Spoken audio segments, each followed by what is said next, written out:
Quer dizer, o que é o sono é uma pergunta muito complexa. Para a maior parte das pessoas, o sono, o que é? É olhar para uma pessoa que está imóvel, num estado completamente que é reversível, não é? Se nós formos lá agitar, as pessoas acordam, mas do ponto de vista neurofisiológico, o sono é tudo menos estarmos quietinhos. Portanto, o sono é um estado até bastante ativo, há fases do sono que até são mais ativas do que a própria vigília, e é onde se desempenham a grande maioria das funções que nos permitem estar acordado em vigília, em plenas funções cognitivas e físicas.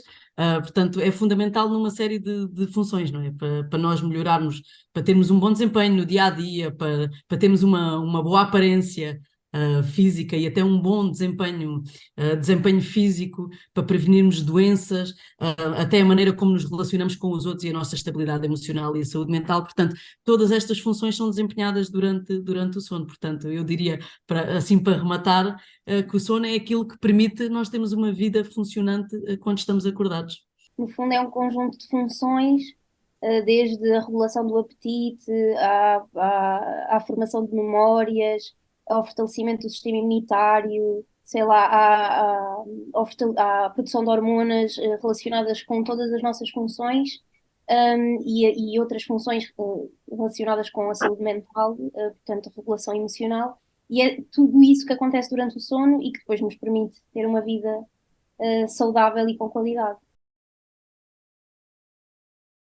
Como estava a dizer, é também durante o sono em que nós fazemos a nossa regulação emocional, em especial numa fase do sono que é a fase REM, que é a fase em que temos sonhos mais vívidos, que nos parecem mais reais, quase como se fosse um amenizar de todas as vivências que tivemos durante o dia. Durante o sono vamos ter a possibilidade de reviver essas coisas todas, misturado com muita criatividade e outras coisas que às vezes não fazem muito sentido e que nos vão permitir arranjar soluções, portanto, ser mais criativos e também processarmos tudo o que foi conteúdo muito emocional durante o dia. E por isso o sono permite-nos baixar níveis de ansiedade, níveis de stress. Claro que é importante para todos, mas para os estudantes universitários, especialmente em fase de exames, que estão numa época nova das suas vidas, a estudar para exames finais que podem determinar uma parte importante do seu futuro, é importante para conseguirem se regular emocionalmente e depois para tudo, para a memorização, de tudo o que aprendem e que vão precisar de pedir ao cérebro para os relembrar desses conteúdos que estudaram, e de muitas outras funções. Sim, sim, e outra das coisas que o sono também tem, especialmente nessa fase de vida, também é a regulação também das nossas tomadas de decisões, que fica muito afetada quando estamos privados de sono. Além da criatividade e da aprendizagem, é fundamental. Mas o que acontece muitas vezes no ensino universitário, e provavelmente até já lá vamos a seguir, é que o grande problema é que os alunos estão de facto muito privados de sono, e numa altura em que nós queremos aprender, a tomar boas decisões, estarmos com essa parte do cérebro adormecida não é propriamente a melhor coisa. Portanto, eu acho que desvaloriza muito o sono, especialmente na parte universitária, porque está a competir com outras coisas muito importantes, não é? Nessa fase da vida. Obviamente, esta parte que eu estava a dizer da aprendizagem e da consolidação de memórias, de facto, dá-se durante o sono. Portanto, se não se dormir, obviamente que estas funções vão estar perturbadas. Muitas vezes, até antes dos exames, o que conseguimos fazer é uma memorização muito rápida das coisas. E no outro dia a seguir, já não nos lembramos de absolutamente nada, porque nós não estamos a consolidar a memória, estamos a decorar coisas só naquele momento. E grande parte disso é exatamente por causa da privação de sono. Eu acho que se fizessem um questionário na maior parte das faculdades, e há alguns estudos disso, vão ver a quantidade de estudantes que não dormem o número de horas recomendados para a idade. Eu trouxe aqui alguns números, posso dizer um ao outro, porque às vezes acham que nós estamos a inventar, isto é tudo assim um grande drama, Sim, força. porque trabalhamos na área, mas os estudos demonstram. Então, isto são baseados em estudos americanos, que é a maioria são americanos, mas a realidade podemos expandi-la também para aqui quase com toda a certeza. E que nos diz que mais de metade dos estudantes universitários dormem menos de 7 horas de sono durante um semestre, mas que durante a semana dos exames finais, por exemplo, o estudante universitário médio dorme apenas 6,3 horas por noite. Se nós pensarmos que as recomendações andam entre as 7 e as 9 horas para um jovem adulto, estamos muito longe daquilo que são as necessidades básicas, de horas de sono por dia. Depois dizem-nos também, por exemplo, que quase 50% dos alunos relatam ter sonolência diurna com uma frequência diária, portanto, acordam cansados, sonolentos e não estão preparados para as atividades do dia a dia. E nós sabemos que a privação depois deteriora o desempenho cognitivo, o humor, aumenta o risco de depressão, de ansiedade, de peso, até de acidentes rodoviários por sonolência. Portanto, os estudos demonstram isto. Recomendações variam entre as 7 e as 9 horas, portanto é um intervalo ainda largo. O que precisam de fazer é tentar perceber qual é a necessidade de sono individual, porque cada um de nós tem a nossa, e o que nós temos que fazer é descobrir qual é o nosso número mágico. E no fundo, como é que podemos fazer isso? É durante um período em que estejamos livres de compromissos académicos e sociais, por exemplo, durante as férias, em que podemos acordar sem despertador, tentar fazer isso durante alguns dias, portanto, ir para a cama ao primeiro sinal de sonolência e depois acordar espontaneamente e naturalmente quando nos sentimos preparados para o dia. E vamos começar a perceber que ao segundo, terceiro, quarto dia já temos um ritmo, portanto, temos sempre sonolência à mesma hora e acordamos sempre à mesma hora e precisamos de X horas para acordar bem. Podem ser 7, 7 e meia, 8, 8 e meia, depende um bocadinho de pessoa para pessoa. O que nós precisamos de perceber é qual é que é o nosso número mágico. Nós não temos aquelas dicas milagrosas para quem não tem, para quem não consegue estabelecer uma rotina regular. Obviamente que há comportamentos que favorecem e que promovem uma boa noite de sono e outros que não o fazem. No ensino universitário também temos que ver o que é que está a competir com o sono de forma a regular, não é? Porque nós temos a parte das festas académicas, que são uma coisa que sabemos que acontece, e que é muito, muito difícil, alguns não, certamente não frequentam, mas eu diria que a grande maioria tem a parte académica, de convívio, de festas, que compete muito também com o sono. E depois temos esta geração onde a tecnologia é uma coisa muito difícil de se controlar, não é? Nós temos aquele binge viewing de séries onde uma pessoa começa uma temporada e está, se calhar, a noite inteira a ver os episódios todos, que era uma coisa que não acontecia na minha altura. E depois temos os ecrãs que nos deixam ligados também 24 horas, e tudo isso compete com o sono. Portanto, eu diria que, obviamente, o convívio é importante, mas tentar manter regulares os horários o mais possível. E às vezes tentar compensar, não é? Se nós, por exemplo, há uma noite onde dormimos menos, nem que seja compensar com uma sesta que não seja muito tardia para não afetar o sono noturno, mas pelo menos tentar recuperar algum desse sono, compreender a importância, como nós já falámos nesta parte, para nós conseguirmos apreender a matéria que estamos a dar e pôr em prática nos exames, portanto, não é cortar em horas de sono que nós vamos aprender, especialmente naquelas últimas horas de sono noturno, é muito aí que se faz a aprendizagem, portanto, salientar para a importância de manter estes horários regulares e dormirmos o nosso número de horas, como a Bruna estava a dizer, aquele número individualizado. Depois também o consumo de substâncias, que também sabemos que na universidade é uma coisa que acontece, café, álcool, outras drogas recreativas para quem as usa, portanto, tinha que haver uma redução substancial, se não evitar pelo menos uma redução substancial e não ser os consumos também efetuados muito junto à hora de dormir. Outra coisa que eu também duvido que façam, a não ser que sejam obrigados por causa dos horários escolares, é a exposição ao sol, não é? Ou pelo menos a exposição ao dia. Muitas vezes, se calhar alguns, se não forem às aulas, nem sequer fazem esse tipo de exposição, especialmente no inverno, agora temos os dias maiores. Que também trazem outras coisas, porque também promovem mais convívio à tarde, não é? E os estudantes, se nós apanharmos sol de manhã, sincronizamos o nosso ritmo circadiano, mas se nós apanharmos mais sol à tarde, o que vamos fazer é prolongar os horários pela noite dentro, portanto, ainda vamos piorar os nossos horários da noite. Acho que é isso, é horários regulares, cestas, para tentar minimizar os estragos quando usar, ou mesmo usar como pausa para pausas do estudo, que nos permite também, tem todas as funções e todos os benefícios do sono noturno, as cestas, para memorizar e conseguirmos ficar mais alertas a seguir. Os horários regulares, evitar as tecnologias o máximo possível, dizer boa noite ao telemóvel e deixá-lo fora do quarto, e depois ter muito cuidado com a cafeína, álcool e outros estimulantes. A questão das tecnologias, começando por aí, é que até temos assim três coisas. Temos a primeira, que é a luz que é emitida, habitualmente luz do espectro azul, que se utilizarmos ao final do dia ou à noite, o que acontece é que essa luz diz ao nosso cérebro que está de dia ainda e, portanto, bloqueia a produção da hormona da noite, a melatonina, e nós ficamos a achar que é de dia, portanto, o nosso organismo fica a achar que é de dia e não faz todos os processos fisiológicos para transitar para a noite. Portanto, estamos a protelar com o nosso ecrã o dia pela noite dentro. Para além da luz, que nos desperta e nos deixa alerta, depois temos o conteúdo que consumimos, que muitas vezes é conteúdo que nos deixa alerta e entusiasmados e, portanto, a querer estar a fazer scroll no telemóvel continuamente, e depois se utilizarmos também os ecrãs, portanto, durante a noite, às vezes para adormecer ou assim, depois fica sempre ali o ecrã, há quem utilize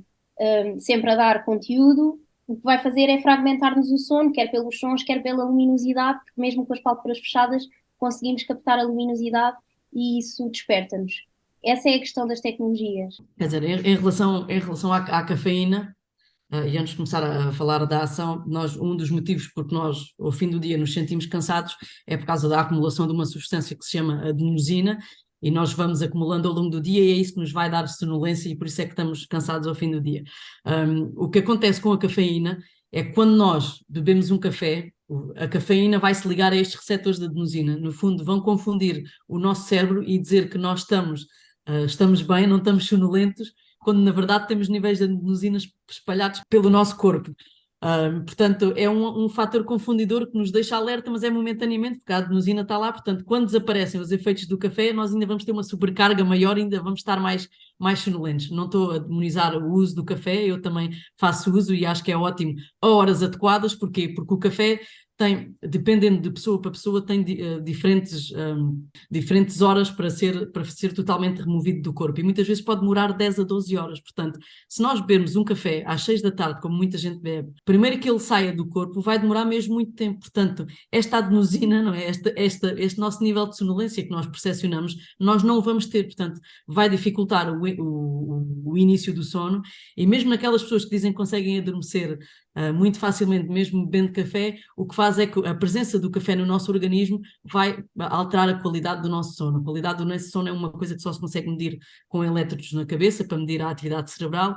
E o que é que acontece? Significa que não vamos ter um sono tão reparador como devíamos ter, porque a nossa qualidade está afetada. Às vezes temos mais dificuldade em atingir fases de sono mais profundas, vamos ter um sono mais fragmentado, e isso vai ser alterado.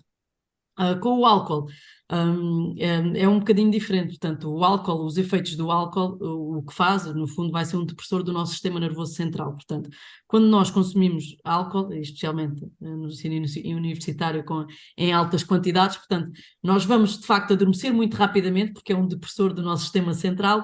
O problema é que depois vamos estar constantemente a acordar durante a noite, e isso vai nos privar de uma fase importantíssima, como o Bruno tinha dito, que é a fase REM do sono, que é fundamental na regulação emocional.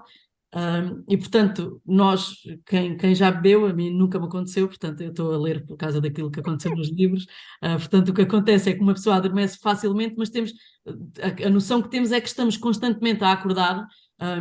E quando acordamos, portanto, estamos completamente entorpecidos a nível emocional, físico e até cognitivo, por causa de termos o sono fragmentado, mesmo o sono profundo, apesar de o termos na primeira metade da noite, vai ser de diferente qualidade do que um sono natural não provocado por substâncias, e depois vamos estar assim meio entorpecidos. As nossas tomadas de decisão no dia seguinte também vão estar alteradas. Mesmo a nossa regulação do apetite vai estar muito diferente, a nossa apetência por comidas gordurosas, por hambúrgueres, não é? Eu acho que a privação de sono é um dos principais responsáveis pelo sucesso de cadeias de fast food, e vamos estar assim entorpecidos. Portanto, o sono nunca vai ser da qualidade que deveria ser.